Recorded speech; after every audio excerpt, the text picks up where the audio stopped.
Hi all, welcome back to my channel.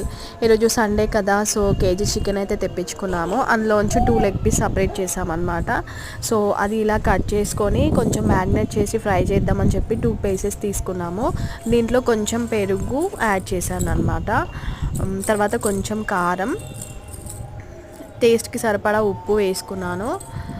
తర్వాత పసుపు వేసుకున్నాను. సో ఇది కలిపేసి ఫ్రిడ్జ్లో పెట్టాను. దాని తర్వాత ఇంకా లాస్ట్కి ఫ్రై చేసే ముందు గరం మసాలా, ఇంకా చికెన్ మసాలా, ఇంకా అల్లం వెల్లుల్లి పేస్ట్ కూడా యాడ్ చేశాను. అది చిన్న క్లిప్ మిస్ అయింది. సో యాడ్ చేసుకొని ఇలా ఆయిల్లో డీప్ ఫ్రై చేసుకున్నాము. చాలా అంటే చాలా బాగుంది, టేస్ట్ కూడా అదిరిపోయింది. సో ఇది మొత్తం మెరూన్ కలర్ వచ్చేంత వరకు మనం ఫ్రై చేసుకోవాలి. సో చూడండి, ఫైనల్ లుక్ ఇలా ఉంది. టేస్ట్ అయితే అదిరిపోయింది. మీరు కూడా ఎక్కువసారి ట్రై చేయకపోతే ట్రై చేయండి. ఈరోజు స్పెషల్ బగారా రైస్ ఇంకా చికెన్ కర్రీ అన్నమాట. Please do subscribe for some more